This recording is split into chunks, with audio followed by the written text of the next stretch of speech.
Добрый день, уважаемые дамы и господа. Мы начинаем паблик ток «Города, воды. Как развиваются прибрежные зоны в современных мегаполисах», который проходит в рамках проекта «Парклаб парка Зарядье». В ходе паблик-тока мы обсудим опыт 3 крупнейших мегаполисов мира — Сиднея, Сингапура и Шанхая, где были восстановлены прибрежные зоны и сформированы открытые общественные пространства, которые стали точками притяжения для жителей и гостей этих мегаполисов. И наших спикеров сегодняшних нам представит заместитель декана Российской академии народного хозяйства и государственной службы при президенте Российской Федерации Сафронова Наталья Борисовна. Уважаемые друзья, я с огромным удовольствием представляю наших коллег и наших партнеров, архитектурное агентство COX, крупнейшую компанию на австралийском континенте и крупного игрока на мировых рынках архитектурных проектов. Мы работаем с этим агентством по формате обучения в магистратуре студентов Академии и планируем развивать это сотрудничество в первую очередь по решению градостроительных вопросов, связанных с Москва-рекой. И очень важен опыт, который накопила компания в 30-летний опыт, что очень важно. Мы увидим сегодня не только планы, но уже как эти планы были реализованы. И представит нам сегодня результаты многолетней работы и лучшие кейсы архитектурной компании COX, директор компании Лахлан Аберкромби и дизайнер и архитектор Артур Стейнбергс. В плане нашего мероприятия после каждого кейса, который представят наши уважаемые коллеги, мы сможем обсудить, можем задать вопросы по тому, какое последствие этот кейс имел для города, как он повлиял на развитие территорий, как он решил социальные проблемы. Поэтому после каждого кейса мы предлагаем вам включиться в активное обсуждение. Итак, прошу вас. Welcome. Is it working? Yep. Yes. Okay, спасибо. Thank you all for coming. Big crowd tonight. The format of this evening is I'll give a bit of a public lecture. There's 3 cities, as was mentioned, Sydney, Shanghai, Singapore, and then a case study on Tianjin, and during which we'll break and we'll be open to any questions that you might have through this hopefully interesting presentation tonight. Okay, the majestic Moscow River weaves its way from the Smolensk Oblast through Moscow into the Oka, the Volga, and then on to the Caspian Sea. Like many cities, however, there's a challenging relationship with the waterfront. Rivers flood and tides rise, and yet as our cities grow, we should be using our waterfronts as virtual extensions of the public realm, extending out into the water, bringing the water back into the people, and crucially, delivering more accessible and attractive public open spaces along our waterfronts. This evening's lecture will explore how waterfront open spaces and parks serve as the playground for the people, a place of social interaction and innovation that is dynamic and ever-changing. We will draw from 4 of the COX Global City experiences in Sydney, Shanghai, Singapore and Tianjin.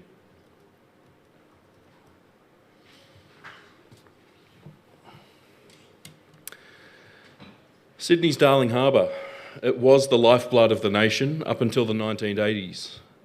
The vast majority of Australia's local produce and materials were either manufactured along its shores or transported to Darling Harbour to be shipped to ports and destinations all over the world.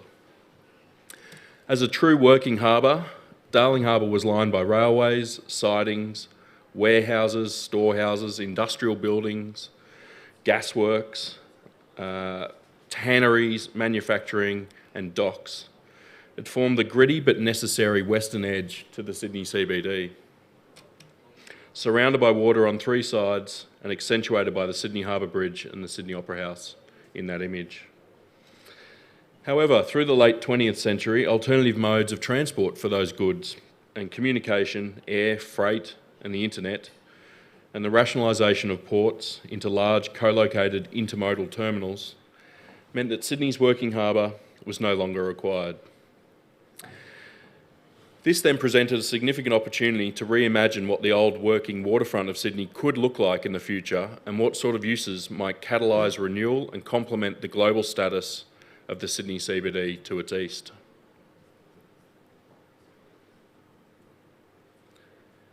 Through the 1980s, an authority was established to guide the growth and renewal along the shores of Darling Harbour, including a significant amount of government land that previously served as road and rail transport corridors to the docks.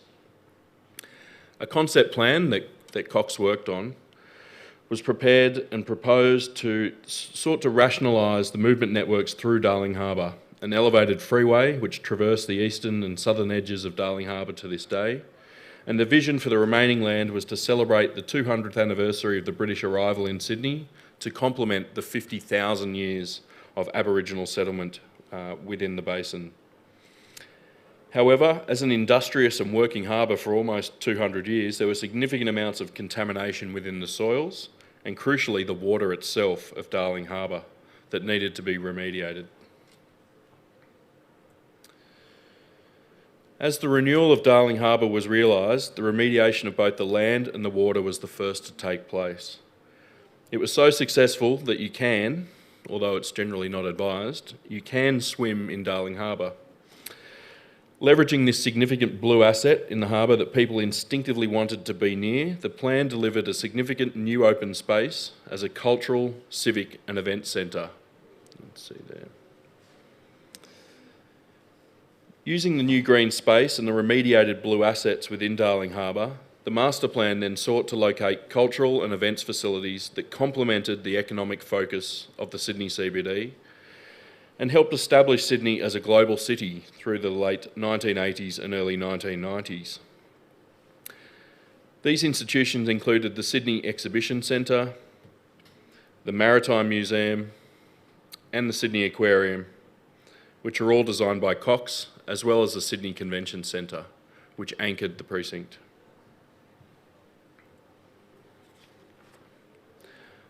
The buildings were public both in function and also vernacular. They were an expression of the Australian architectural language at the time and occupied very prominent positions on this new public asset for Sydney and Australia. The Exhibition Centre allowed Sydney to attract some of the world's largest exhibitions, and in addition, a year-round program of events were planned for the various public spaces within Darling Harbour, from New Year's Eve fireworks to Australia Day, and smaller weekly, if not daily, cultural events. All these events were set within new urban parklands, which had a variety of hardscape, softscape, parks and event spaces that delivered many hectares of new public open space to the old working harbour of the Sydney waterfront. The Aquarium, as a western extension of the Sydney CBD, and the Maritime Museum speak to each other on either side of the harbour, both representative of the working nature of Darling Harbour and the diverse and unique sea creatures which can be found within Sydney. Darling Harbour became the play space for Sydneysiders and Australians and quickly became a desirable place to live and to work, attracting a lot of multinational corporations and innovative industries to the area surrounding Darling Harbour. 20 years of successful growth followed as Darling Harbour became an integral part of the woven fabric of the Sydney CBD. However, after 20 years, a number of the public buildings and the public spaces needed renewal to remain the relevant play space of Sydney and continue to attract a diverse range of uses and users to its shores. In addition, the last remaining dock within the harbour became redundant and a significant amount of land at the northern end of Darling Harbour became available for renewal, known as Barangaroo, the wife of the Aboriginal Bennelong, after which this other peninsula is named. The first project for the renewal was the financial services building of Australia's largest bank and the redevelopment of the major public space within Darling Harbour to cater for a more diverse range of users.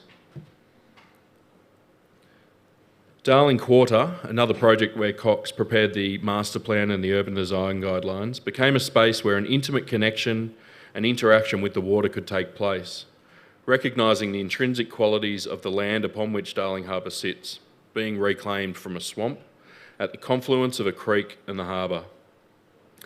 This interaction with the water is something that we have explored around the world, as the interactions with our water bodies in cities is generally constrained by either flood for those river cities or by tides for our harbour cities.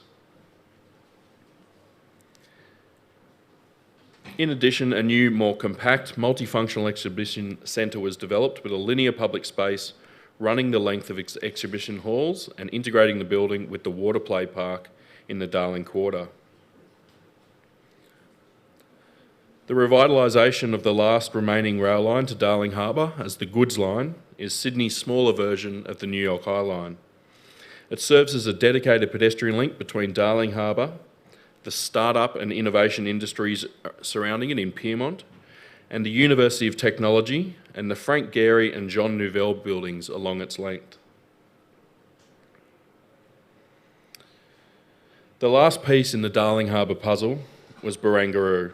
It was identified as an extension of the Sydney CBD, lined by food and beverage, retail and public open spaces that completed a public promenade from the Royal Botanic Gardens, around where the Opera House is, round via Darling Harbour and on to Pyrmont. Again, the plan for Barangaroo sought to deliver significant public assets early in the process, to give something back to the growing population of Sydney and Australia, and to drive further investment in the Barangaroo project. A new headland was created, or rather the old headland was reinstated as a project of landscape heritage, new public parks and small harbours, and a wide promenade which links to the transport interchanges and other destinations within Barangaroo. Old maps and records from European and Aboriginal cultures were sought to reinstate the old landform, the topography and a typical landscape of the headland. This involved sourcing similar sandstone, trees and shrubs and creating a microclimate and microecosystem that reflected what would likely have occurred on the headland naturally. However, the intention was not just to reinstate the natural headland and leave it at that. Rather, the authority, the Barangaroo Delivery Authority, sought to use the headland as part of a broader waterfront activation and movement system that drew people to the many attractions within the headland park, and through wayfinding, signage and a program of events, both passively and actively educated people about the landscape and the natural heritage of the harbour. The space that was left between the old concrete dock of the working harbour and the sandstone cliff that was cut away from the landform to enable loading and unloading of ships was left as a void, with the new headland topography connecting over the top of the old deck and the ridgeline to the east.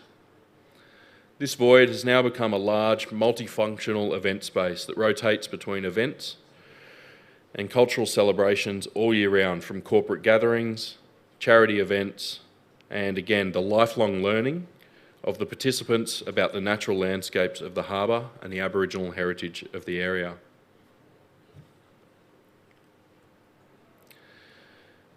As Darling Harbour and the Barangaroo precinct rapidly developed, additional transport modes were required to move the 20,000 workers and tens of thousands of visitors to and from the precinct on a daily basis. COX was again tasked with designing the ferry wharves which bring commuters to and from Darling Harbour from all over Sydney. The graceful and delicate forms complement rather than compete with the architecture of Rogers and Wilkinson Air, etc., within the broader precinct. And the wharves themselves provide a quieter space for the last memory of arriving and departing from this now global precinct of Darling Harbour. Crucially, the success of Darling Harbour can be attributed to something quite boring: governance and implementation. In the 1980s, when the renewal of Sydney's waterfront became a real opportunity, the government established the Sydney Harbour Foreshore Authority to deliver the collective vision for Darling Harbour and to ensure the quality outcomes that the people of Sydney and Australia desired. Land within those black lines within the precinct is leased and not sold, and proceeds of that lease contribute towards the provision of public open spaces, cultural assets, and crucially the restoration and reuse of heritage buildings within Darling Harbour. So that concludes the Sydney case study. Are there any questions that we might have prompted from the crowd before we move into the other case studies? Anything? No? You sure? We'll try to...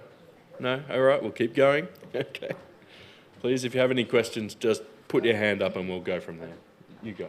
I just wanted to say that I moved to Sydney 3 years ago, and Darling Harbour is this amazing space, which is really hard to believe that it used to be this industrial zone that was rusty and all these oily rust yards, but today it's such a beautiful harbour where you go to relax. Every Friday I go there for lunch and I watch all these new skyscrapers come up, and they have this amazing public space. You can either get some quality food or you can go and relax by the water. It's just a beautiful city, and I think this transformation which COX Architecture was part of was very successful. Yeah, thank you. Yep. So the next of the S's, which is Shanghai. So similar to Sydney in the 1980s, Shanghai's Yangpu River was a thriving, vibrant, bustling port with almost any type of good or produce from around the world able to be sourced from its docks. The old city on the west side, which is in the foreground, and the fishing villages and docks on the eastern side of the river in Pudong. With the rapid rural to urban drift occurring within China within the 20th century, the pressure increased in the major urban centres to accommodate a significant amount of population and employment growth within those cities.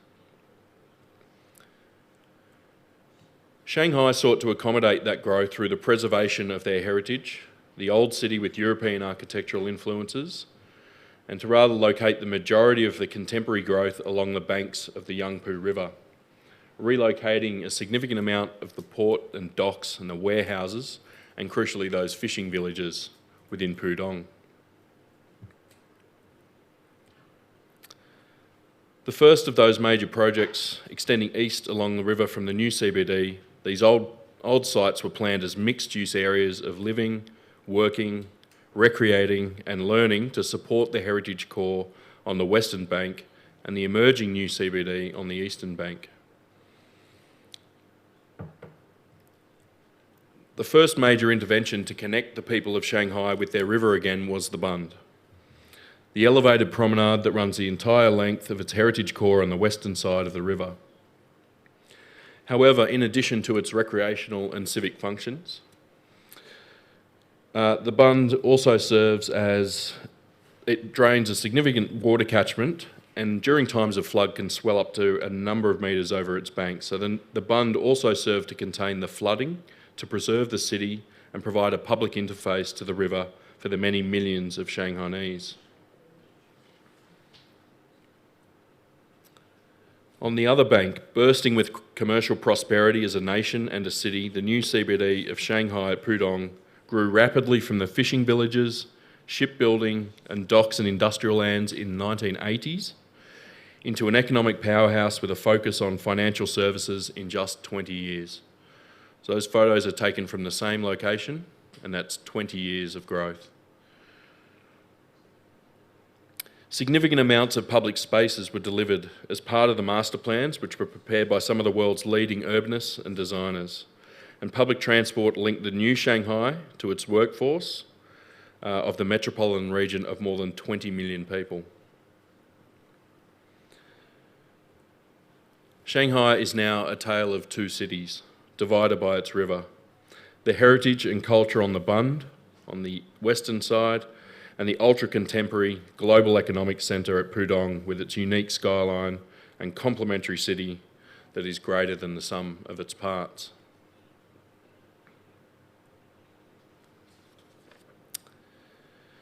Now that the renewal is extending beyond the immediate CBD and further west and east along the banks of the Yangpu River, to the west, the World Expo site is undergoing renewal and reuse following the Expo. To the east, significant city-scale infrastructure is being identified as potential renewal sites. Today, the Yangpu waterfront is a reflection of the working waterfront heritage. The water factory, which provided fresh drinking water to the population of Shanghai up until the late 20th century, the now defunct shipyards have been decommissioned, and the decommissioned power station also on its banks provide opportunities for the renewal of the Yangpu waterfront. However, you can see here that the address to the waterfront is purely functional. It's either loading or unloading of ships into the shipyard or providing supporting infrastructure to the water factory or the power station. Tethered barges and a 7-metre high flood wall pretty much restrict any real public access from the residential areas behind Yangpu to their waterfront. In 2012 and 13, COX Architecture won an international design competition to reimagine the waterfront of Shanghai as its new brain waterfront. The function of Yangpu is transforming from the original transport, the storage terminals and the factories to finance, trade, tourism, cultural and creative industries, from a production-based to a modern service-based urban environment. The overall vision for the Yangpu waterfront is to deliver a continuous green edge to the city. The waterfront will serve as the playground for the residents, the workers, the visitors, and a relaxation space and a world-class waterfront address for the city of Shanghai. The vision was formulated around delivering a series of diverse and unique precincts. These unique areas will deliver a variety of experiences as one moves through the precincts and through the site. Educational, active sports, recreation, restaurants, bars, interactive spaces, galleries, floating islands, sculptures, exhibitions, markets, promenades, wharves, culture mixed with the contemporary. These diverse precincts will embrace the existing heritage on the waterfront, revitalising the storehouses, the gantries, the cranes, the wharves and chimneys with adaptive new uses, weaving them into the landscape, symbolic of the working nature of the river. The sculpture garden will be positioned in the shadows of the gas station, the old power station on the waterfront, and its towering chimneys. Retention of the old conveyor belts, the cranes and gantries on the waterfront form sculptural elements in their own right and a natural frame to the sculpture park. The chimneys will become an attraction with an abstracted sculpture representing smoke rising from the chimney stacks, which will light up at night and become the icon for the sculpture garden and the creative quarter which it anchors. The cranes themselves will permit people into the control rooms for an interesting perspective over the gardens, over the creative quarter and the Yangpu River itself. Floating boardwalks and islands and promenades allow for a more intimate interaction with the water, whilst acknowledging the need to still accommodate those significant flood events. The sculpture garden has been delivered and is a new attraction at the eastern end of the waterfront, serving as an activity anchor to pull people along the promenade from destination to destination. New bridges are being designed that cross small drainage corridors or infrastructure areas so that the public access to the waterfront is continuous and universal. The old shipbuilding function of the precinct will be retained and celebrated as a historic reminder of the working waterfront and the origins of the Yangpu district. A disused ship will be revitalised as an area for children and parents to explore the inner workings of the ship, stand at the captain's helm, and then dine on the deck at the new restaurants operating within the ship. These are just a few of the tens of projects that are currently underway within the Yangpu precinct to transform the riverfront from Shanghai's rusty industrial waterfront to its new brain waterfront for the 21st and 22nd centuries. Again, if there's any questions on Shanghai, yes, we do have some. Excellent.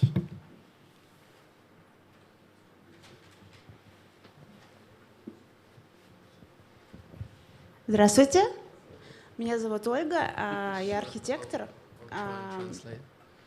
У меня вопрос, какие вы архитектурные приемы используете при проектировании набережных? Чем эти два проекта, которые вы показали, они похожи? Какие схожие архитектурные приемы вы использовали? Чем они отличаются друг от друга? Можете какой-то такой сравнительный анализ произвести?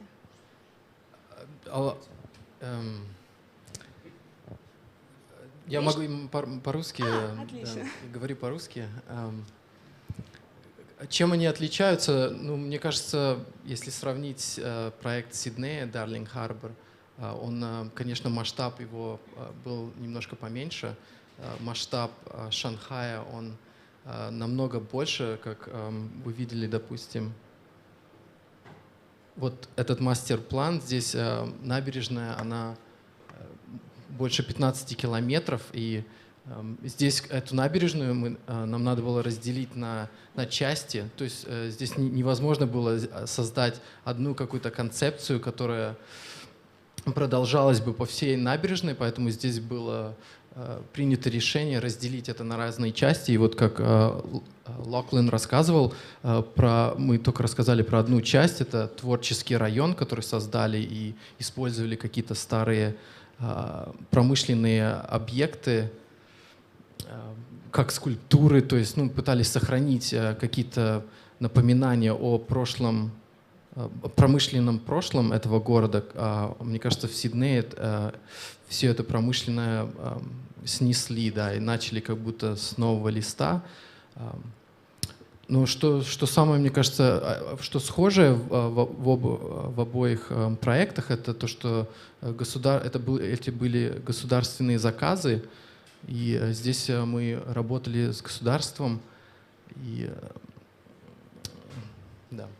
Вот вы сказали, что это протяженная территория, 15 километров. Да. И каким образом вот она разделена на отсеки? Какое функциональное зонирование? То есть они же разные, наверное, или они похожи между собой, отсеки?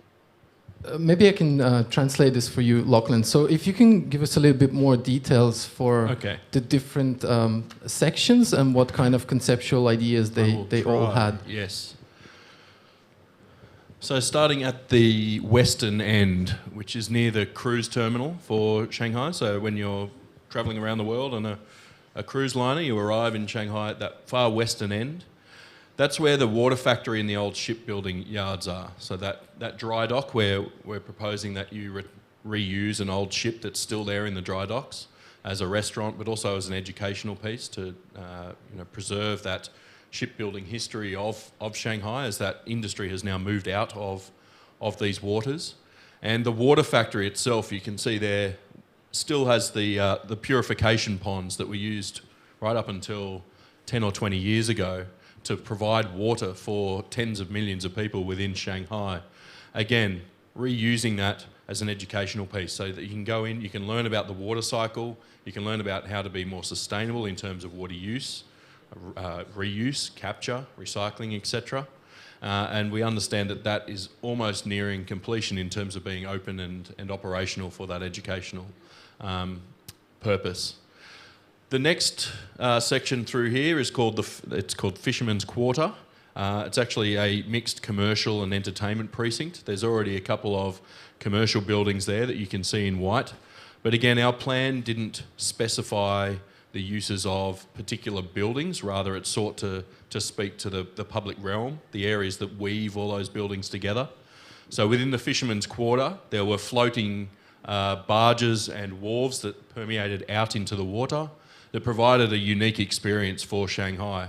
being a river city, there was very few places where there were actually wharves that worked out into the river because of the flow and the flood, and they would be destroyed. So there's a unique experience there. That's more of the mixed sort of entertainment, food and beverage precinct. The next precinct along, you can see there is the rolling hills. These are reinstating some of the more natural grasslands that used to occur when all of this was swampland. When the Yangpu River used to flood, all of this was under flood. So there were low-lying grasslands, and that was trying to reinstate some of the natural landscape. Underneath the bridge, there was a need for some more, uses and open space to complement the high-density living of Shanghai.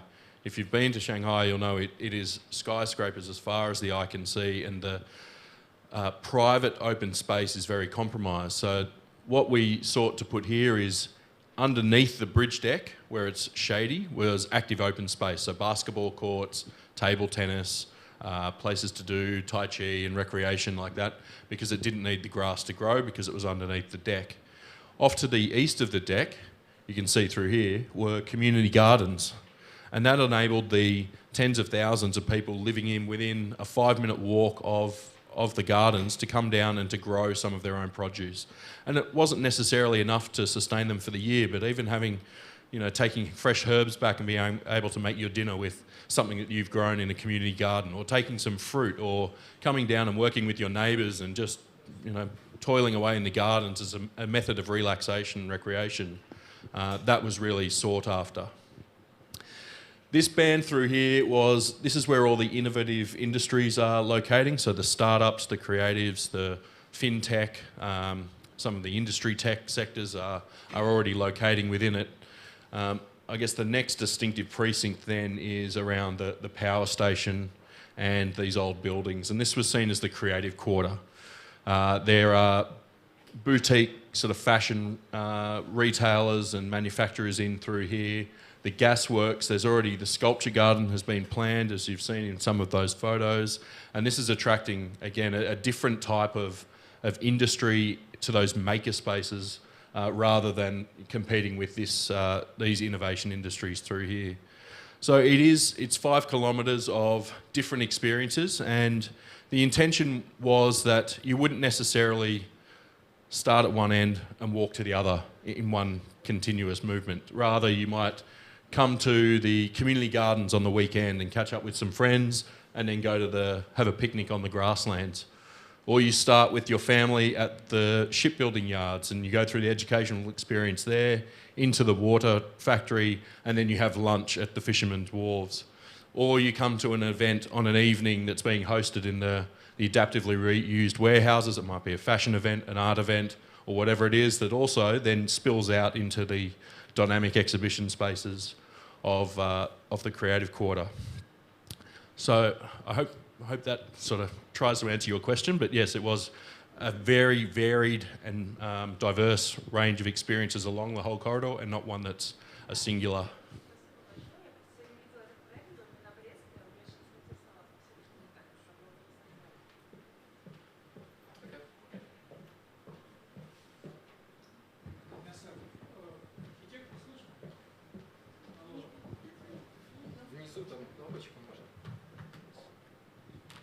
Алло, да. Добрый вечер, Асадов, архитектор. Очень интересный опыт. Меня интересует, объемное строительство идет параллельно с благоустройством, или благоустройство впереди, или где-то оно догоняющее. Вот как идет соотношение? И второй вопрос, близкий к этому. Я понимаю, что благоустройство – это государственные идут деньги. И тут же параллельно идет и частный бизнес, вот объемное строительство, да? И в Сиднее такая же картина? Интересно.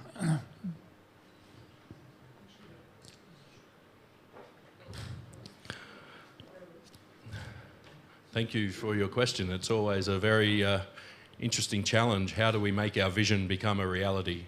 Because in the end, it comes down to implementation and money. In both Shanghai and Sydney, the funding for the development of the public open spaces came from either the sale or the lease of some public land.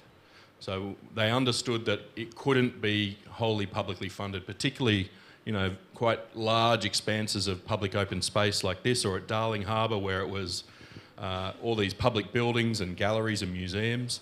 They did understand that to help offset some of those costs, they would need to leverage that public asset. So at Darling Harbour, there were a number of commercial buildings that were then leased on a 20 or 30-year time frame to the development sector, who then got returns from that. They paid the government some money. That money then went to helping to offset some of these projects. Similarly, in Shanghai, we understand that people that are reusing some of these buildings are paying rent back to the government to help embellish and refurbish some of these other areas. So it does need to come in parallel. You can't just have one or the other, otherwise the state will obviously be hit up for quite a significant amount of expenditure at day zero. Although in Barangaroo as well, we've seen that they built the headland park and they've built it to a really high level of quality, because they know that every dollar they put into that level of quality, they'll then get back when it comes time to leasing those commercial and other buildings around it. So investment in the public domain can drive better outcomes in terms of returns that can then go back into the public domain. It's a interesting cycle. And the public was also involved in the design process, so there was a structure where all of these master plans would then be shown to the public, and the public would be involved in the process, which is really nice. I think that's... And even more so in the Singapore example that we'll show you shortly, that the people really participated in the future of their public domain and the waterfront spaces.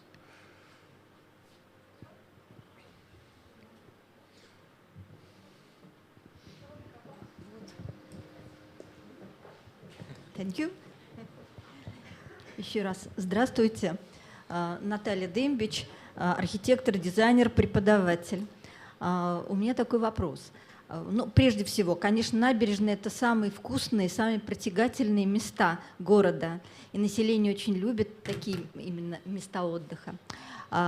Привлекаете ли вы к проектированию и на какой стадии, какие формы? So there was not only a participatory process with a local design institute, there was also heritage consultants, there were demographers, there were economists, there were transport planners, people that understood the place and the context and the culture of the people and the people that would use the place, and then paired with our international expertise on similar waterfronts or embankments, as you said.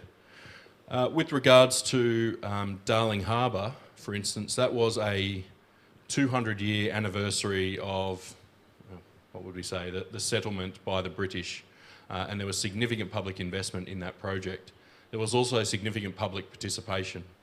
And what we seek to achieve in undertaking a lot of these waterfront renewal projects is engaging with as many people as possible so that we can understand what it is they need from their waterfront, and effectively, as designers, and this is always difficult to do, handing them the pen and getting them to author their own future for their waterfront. And then we just end up documenting what those vision and roles were. So in Shanghai, for instance, some of the public and the government told us that they would like the fashion quarter and a creative, sort of vibrant space. So we then researched things and came up with the sculpture garden, and there's a big interactive thing on the ground that you can play with. And in the community gardens, for instance, people were telling us that they don't have any of their own green space. So that was a response to something that hopefully the people for Shanghai and Singapore and Sydney have authored, have drawn themselves, and then they take ownership of it as well. When it comes time to the implementation, as you raised before, if the people have drawn the plan, the implementation becomes a lot easier. Those difficult decisions that need to be made are actually owned by the people. So if you have to move something, or you have to spend a bit of money, or you have to knock a building down, then it's for the greater good, and the people hopefully understand that. And we're very much of that participatory process where the designer effectively hands the pen to the people who you are planning for and lets them plan away. I think we might go into Singapore, and hopefully there's some other questions around that. But this is a really good... Oh, here we go.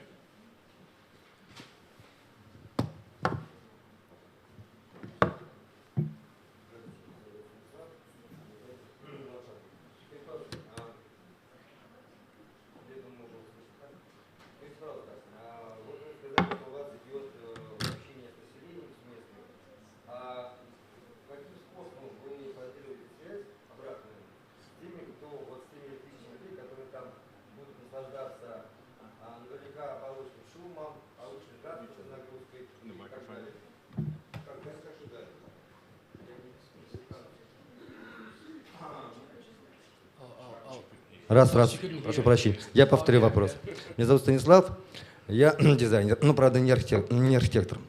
Работая в парках Москвы не первый год, я отмечаю следующее, что зачастую все проекты, ну, по крайней мере, вот я сравниваю с опытом Москвы, они зачастую идут изолированно от тех людей, которые будут там в этих парках ходить, отдыхать и так далее. Скажите, каким образом вы поддерживаете связь, постоянно контакт с теми тысячами людей, которые там будут и работать, и жить? И за кем решающим, ну, допустим, сколько людей, столько мнений. Допустим, одним понравился один проект, другие будут говорить против. У вас референдум проходит или какие-то вот... Каким образом вы решаете конфликтные вопросы с местными людьми и самими авторами проектов? Спасибо. Very, very good question. What we have found is that if you hand people a blank canvas, there will be all sorts of ideas heading off in all sorts of directions, and like you said, it's very difficult to get a consensus and an agreement. What we have found, without coercing people in any direction, is that if you give them the same understanding and knowledge of what the project is, then they can drive their own conclusions. They can make educated and informed contributions to the future of this project. And that might be as simple as giving people access to, say for Shanghai, the flooding controls, or to the population demands, or to the transport plan, or to the land use or the landscape plans, things that the general public don't necessarily always have access to, but they have an insatiable desire and appetite for that information, because it then allows them to plan better for their future. On another project which we're not talking about here, it's called the Gosford Waterfront, and this was in north of Sydney. It's a city of 500,000 people, you know, not too big, but they had a waterfront that the city had turned away from. The retail precinct was up there, the university was up there, the main street, the retail, the town centre had all moved away from the waterfront. We sought to, through a 2-year process, engage with more than 2,000 members of the community to plan for their waterfront again. And we gave them all that evidence base. We said, your city is going to grow by 50,000 people. You're going to need 25,000 new homes. For those people that are moving to the city, you're going to need 20,000 new jobs. You're going to need 10 new schools, 5 new high schools, and crucially, you're going to need, I think it was 25 new hectares of open space and public realm. We gave them all of this information. We then went out for 6 months, answered questions without lifting a pen, without designing anything for 6 months. That was really difficult, I know. And then the community came back to us, and the ideas that they came forward with were generally pretty aligned. They understood the challenges, they understood that growth was going to occur, and that it was about delivering growth in a way that they best accepted and was best for the city. So in the end, they said to connect back to their waterfront, they needed to move a major road, they needed to move the railway, and they needed to move a school which had been there for 120 years, which a lot of the community had actually gone to, and their parents had gone to that school, their grandparents had gone to that school, but it was on the waterfront. It was serving as a barricade to people to get to their waterfront. And the community, in the end, in a forum like this, when someone put their hand up and said, I object, I don't want to move the school, before we could even answer, one of the community members grabbed the microphone and said, no, this is our plan, this is our waterfront, we want to move the school. We want to put the railway over there. We want new connections down to our waterfront. And it was great to see that the people did take ownership of it, And again, we're generally aligned on those because of the evidence and the education piece that, you know, people are really interested in planning for their cities, but quite often they don't have access to that information. So I hope that's answered the question in a roundabout fashion. But we might move on to Singapore, because there are some interesting pieces of Singapore that's also relevant to, hopefully, to Moscow as well.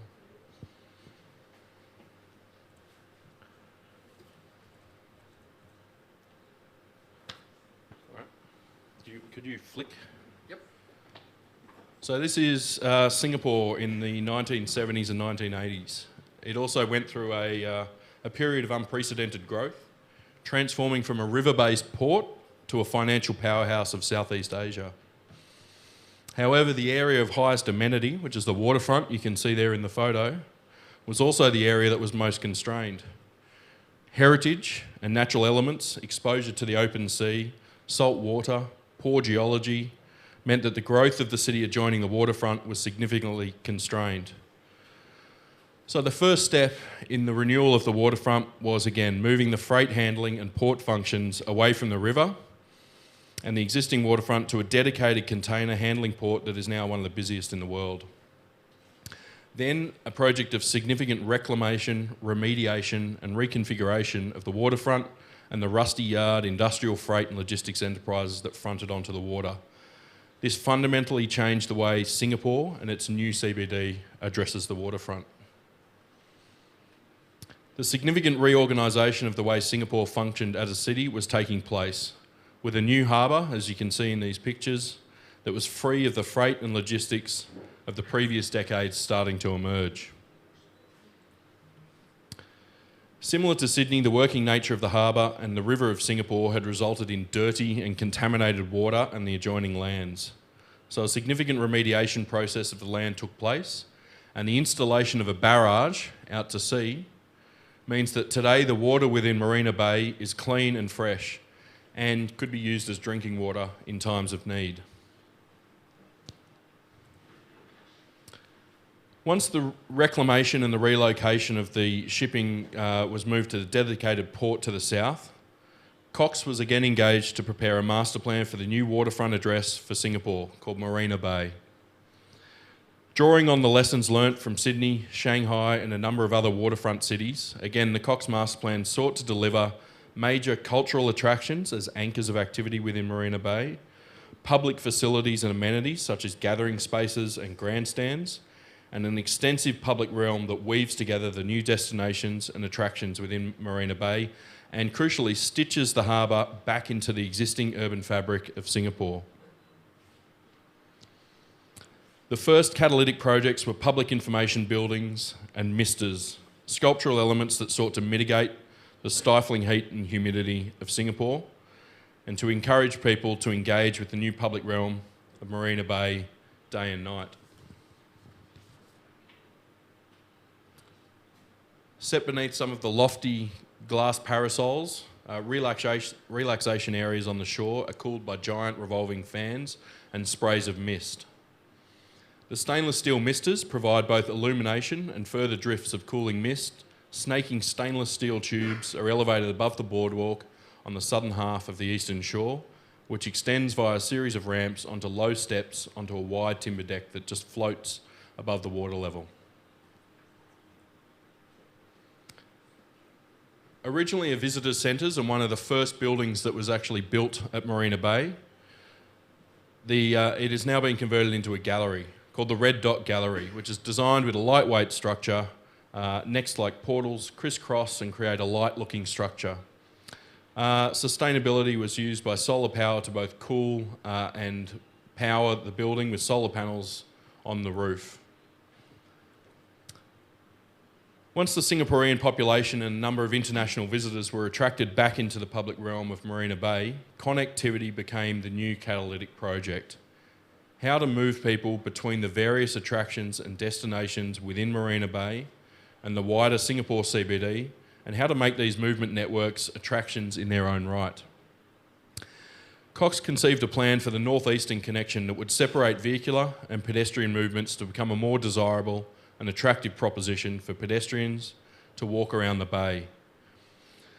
The DNA Helix Bridge serves both a functional, moving people around Marina Bay, and an aesthetic role as a landmark and attraction in its own right within Singapore.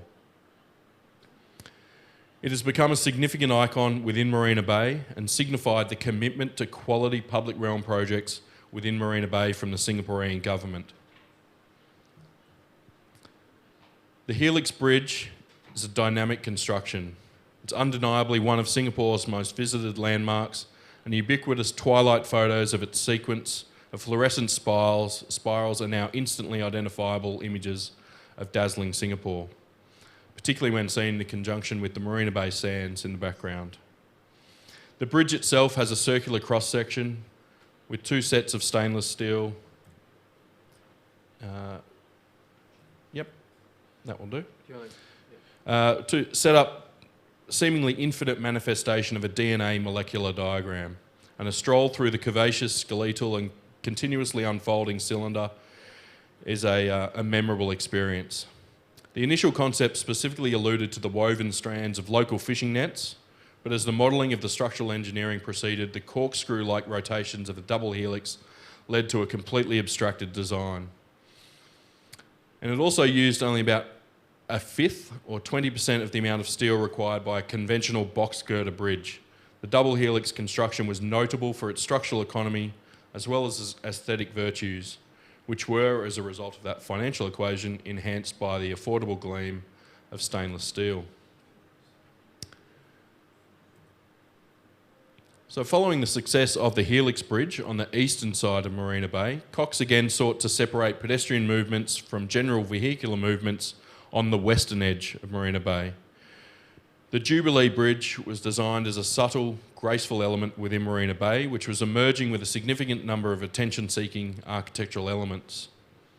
Therefore, the Jubilee Bridge, which is a 205-metre-long bridge, was designed to be subtle and unobtrusive, with all of its supports located below the deck or intrude upon the panorama, and its deck can accommodate over 2,000 pedestrians or tourists taking selfies at any one time. This is about the only time you'll only see 2 people on the bridge. Otherwise, there's normally well over 1,000 people there.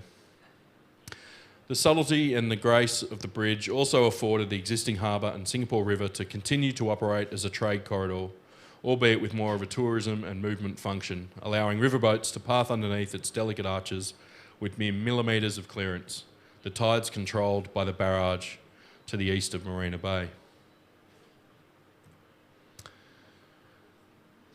So, following the success of the new Singapore at Marina Bay, which you see all through here in the east, that's the Marina Bay Sands, the DNA Helix Bridge, the Jubilee Bridge, the Misters and the Visitor Centre down here, and the rest of the promenade moving around.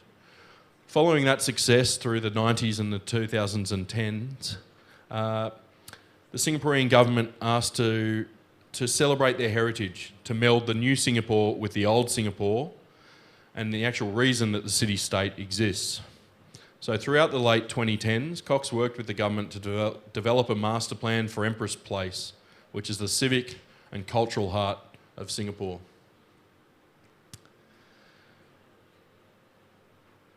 Empress Place envelops a number of significant heritage buildings of Singapore, including the old Customs House that the vast majority of the resident population would have experienced arriving to Singapore.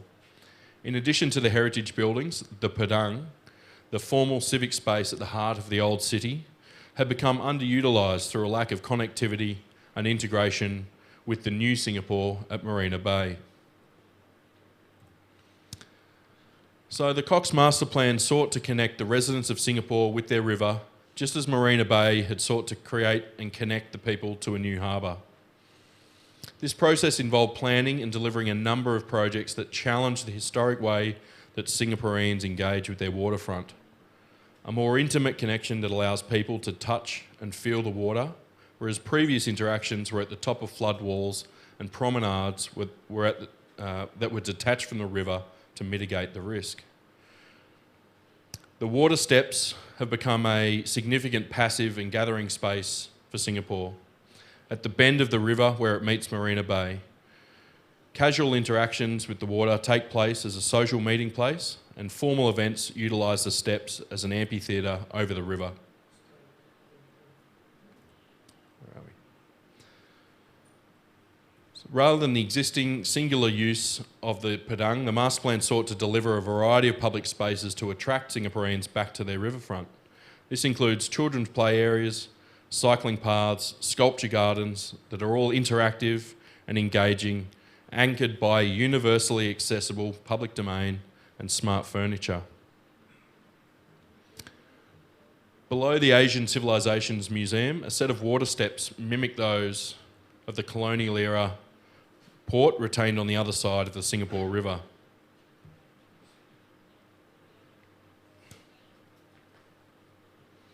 You can see there how the water steps have allowed for what was previously the height limit of the waterfront due to flood, to allow for people to come down and engage with and even dangle their feet over the edge and into the river on hot days, which is every day in Singapore. It also serves as an amphitheatre, so that when there are large events on, there are thousands of people that sit on these steps and look back towards the Singapore CBD. The Empress Lawns. The Empress Lawns form a new heart for the civic district.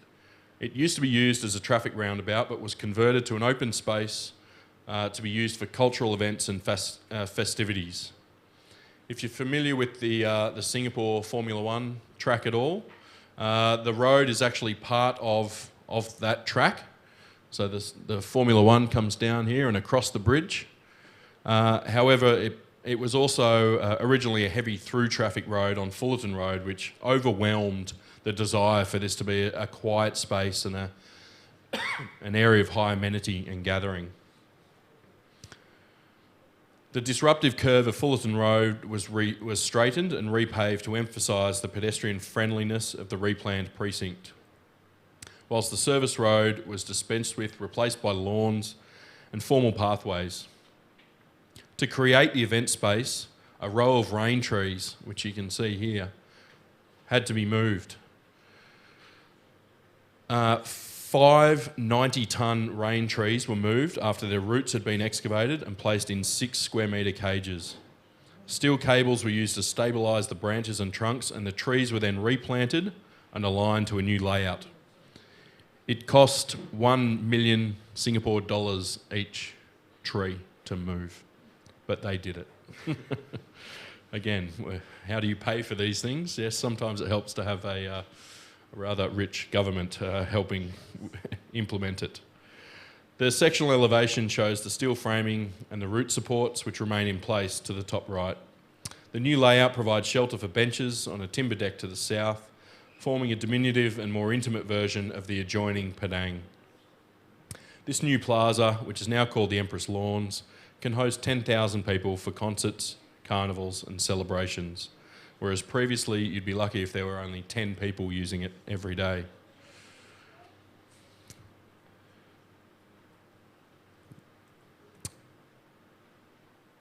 The playground with trees as shading. So this playground, again, given the equatorial setting of Singapore, sought to use trees as the shading devices. The new landscaping of Esplanade Park was meticulously planned to provide shade and encourage social activity. Trees were positioned to frame each precinct and provide extensive shade canopies, and 5 angsana trees were planted in a circle to provide extensive shade canopies and a traditional romantic meeting place.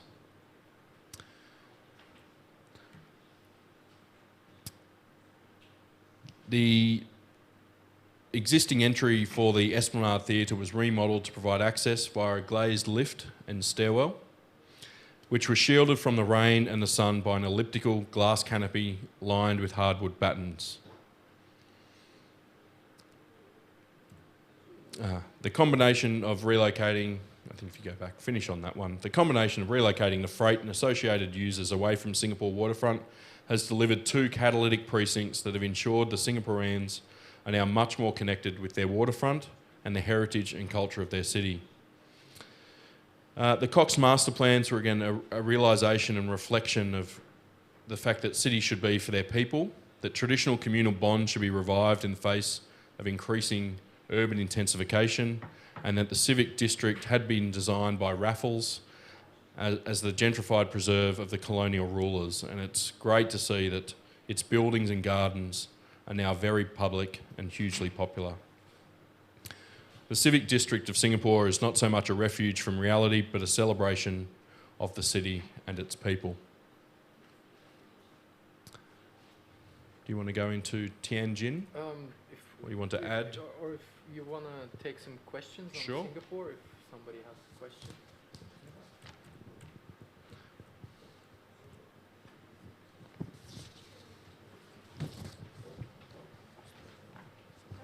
Раз. Спасибо за интересный обзор. Скажите, пожалуйста, поскольку вы работаете в Азии, на Востоке, меня интересует философия фэн-шуй. Она использовалась вот в этих проектах или нет? Насколько и как ваше отношение личное к этому направлению? Спасибо.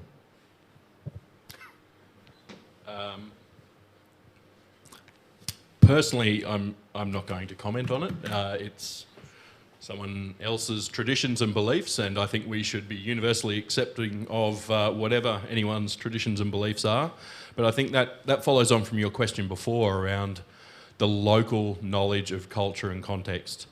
There were parts of this that drew from feng shui, but Singapore is a very multicultural society. There's an Indian influence, there's Malay influence, there's a very British and colonial influence as well. So that the places and spaces weren't always just driven by one ideology or philosophy. But that being said, if we were to work in particular parts of Asia, and feng shui was a definite driver, being China for instance, you do have to consider that in terms of the layout. But I think even as you experienced this morning at breakfast, Arthur, that there can be very localised cultural requirements that we as international designers then need to pair with people with that local knowledge and cultural sensitivity. So it was broadly considered, but the multiculturalism of Singapore was the overriding consideration. У меня еще один вопрос.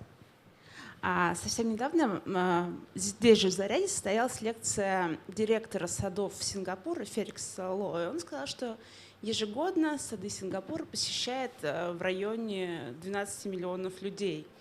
И вот когда рядом такой конкурент, как сады Сингапура, насколько популярны вот эти набережные среди местного населения или туристов? Вообще на кого они ориентированы? Расскажите, пожалуйста.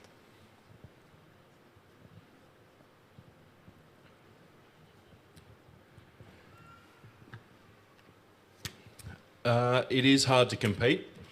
It's also hard to quantify. So Gardens by the Bay, I think is what he was referring to, which are the gardens on the other side of Marina Bay Sands. They are a purpose-built tourism and education precinct, similar to, in fact, some of the qualities of Zaraja Park here.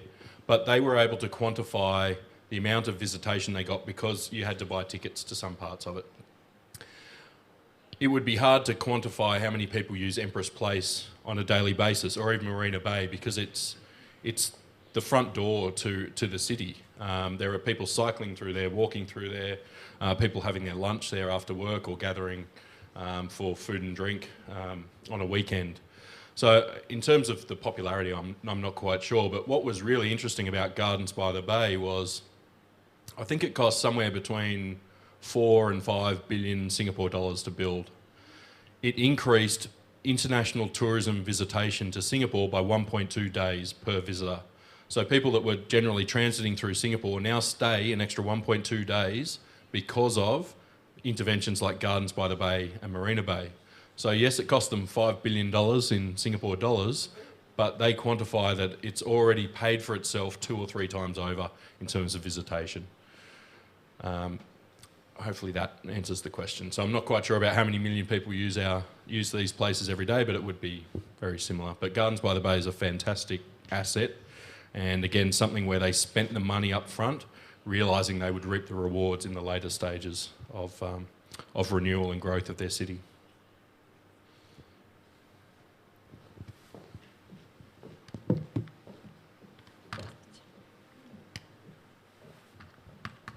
Speaking of quantification, I have a question. Well, there is no doubt that cities need a cultural update, landscapes need to be redeveloped, and it constitutes a very important part of the economic engine that moves nations, cities, etc.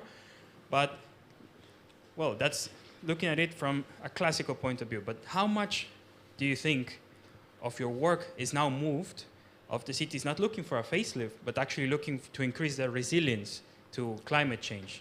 And how much do you think it will actually influence the cities attracting the future nomadic population that will most likely be moving because of climate change?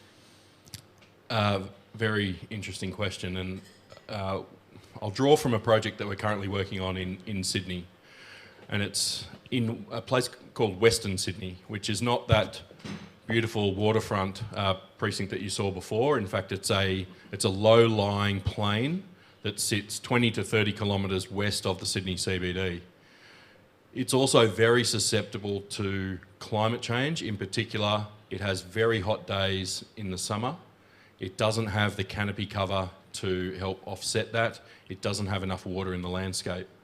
So we're actually going through a process now of working with the government to implement more resilient strategies by planting 5 million more trees. And yes, that's going to cost money. They're also looking at capturing and storing water in the landscape so that you get the passive cooling effect, but also other quality of life benefits.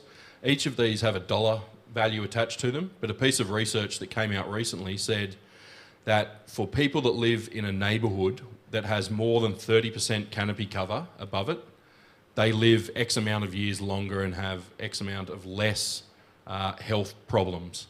So Treasury, who are the people that hold the purses, were then able to say, okay, if we spend that much money on planting these trees and putting those water features into Western Sydney, it will then pay for itself because we'll have less people going to the hospitals or having other chronic illnesses and diseases. So that was a really interesting process to go through, and it completely changed the way that government was thinking about, rather than building more hospital beds and dealing with chronic illnesses, why don't we actually be proactive and put something into our cities that helps us live healthier and better lives? And it's really interesting to see that the state government in New South Wales is now out there planting trees in an area where previously they had chopped the trees down because it was agricultural land, it was productive land, it was getting in the way of other pieces of infrastructure, it was getting in the way of building houses. And now we're going back and trying to retrofit a more resilient outcome to some of these cities. So that's a little snapshot on something I'm really familiar with in Sydney, but the same could be said for Singapore, for instance. That water level there is a barrage, that's fresh water. If Singapore ever runs out of water supply from Malaysia actually pipes water into Singapore, if that ever runs dry, they've got somewhere close to a year's worth of drinking water in Marina Bay, should it be needed. I think it would look like a very different Marina Bay if it was drained, but that's again something that's a bit more resilient. Shanghai as well, they've got increasing floods and typhoon risk. So everything that we did on the Shanghai waterfront either had to float up and down with the floods, or you understood that it would be effectively a perishable piece of infrastructure. So some of those finger wharves are so that they can break away and float so that they don't damage other things underwater. And they're also made from recycled goods, so that it's not wasting timber or steel that's then going to flood off down the river. Yep. We do have one more case study left, if you'd like, and then we have an opportunity for a couple more questions. Arthur, would you like to? Yep.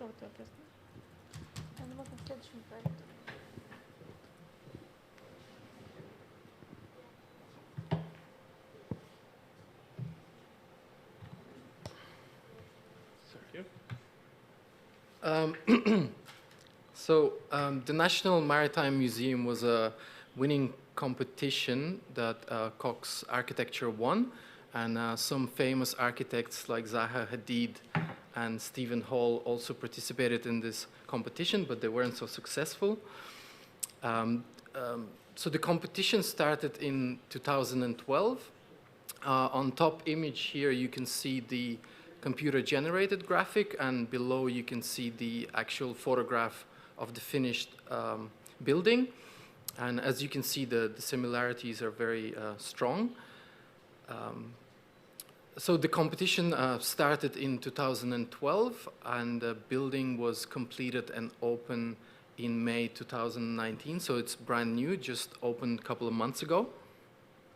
A little bit about the site. So the site is in Tianjin. Tianjin is a port city to Beijing.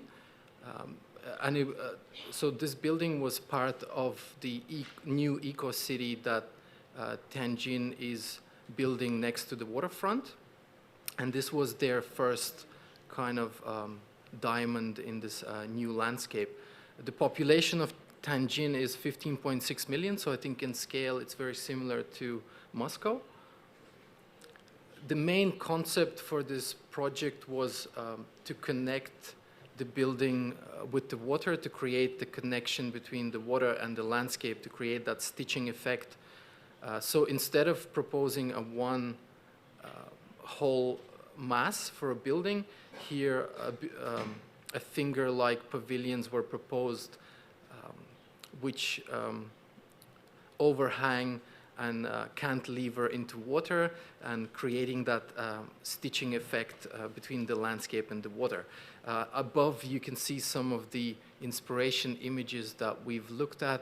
This kind of a hand, stretching hand. We looked at some sea creatures like starfish. We looked at how traditional Chinese boats are parked in harbors, and how that creates this sort of threshold between the water and the landscape.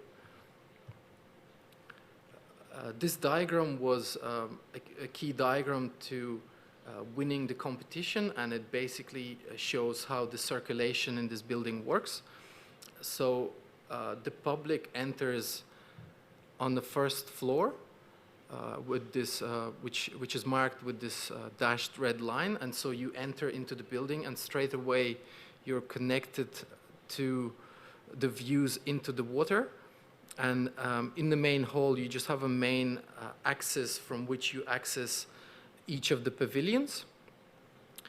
And so basically, the way museums work, you always have to be able to shut down some part of the building so you can change the exhibits. And so it works really well with this layout, where you can shut down one of the pavilions, and the museum still functions normally. And another thing, so you enter onto the first floor, so all the storage and all the deliveries and assemblies, everything happens underneath the building, and then the exhibits are delivered from underneath by lifts. So here you can see how the building sits within the landscape, and you can see that some of these piers extend into the water, and you have some exhibits that sit next to these piers. You also have exhibits in the landscape. You have a public park, so this park is public, and any member can use this park. So the idea here was to not create a museum that is very enclosed with exhibits inside. This was a museum that encouraged the movement between inside and outside the building.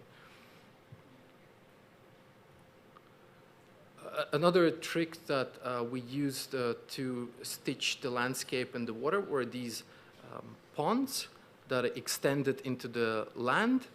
And these are very shallow ponds that we've specified to put in this water-like mosaic tiles that, so in winter when they drain the water, the mosaic tile still sort of represents this connection with the water. An interesting thing that we learned about working with Chinese is how advanced their manufacturing techniques are. We have a computational team that uses algorithms that could possibly reduce the amount of different panels that this building has. And once we started working with the manufacturers, they actually said that they didn't care how many different panels we have, and it wouldn't be any extra cost to produce as many panels as we want. Another interesting thing, so these panels sort of try and replicate the skin of a fish. So here you can see the building almost complete. And as you can see all around the building, there was nothing around the building. It was a brand new site. And so this building, this picture was taken quite recently, and you can see how the building was built as a first step to bigger development of the area. And you can see that all this new housing popped up, and there's a lot of new building that's happening around the site. And yeah, we've been told that the property is selling very quickly. And it's something that Chinese cities, they have this really high density cities, and this area is a very low density city, and it's very desirable in China. I think I'm just going to conclude with this building, and yeah, if you have any questions that we can answer. So that's the end of the formal sort of presentation, but if there are questions about any particular idea or process or project that we've touched on tonight, we're happy to discuss.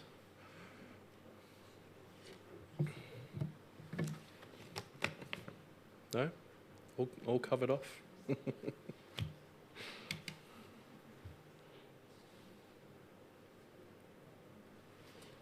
thank you. Thank you. Спасибо. Okay.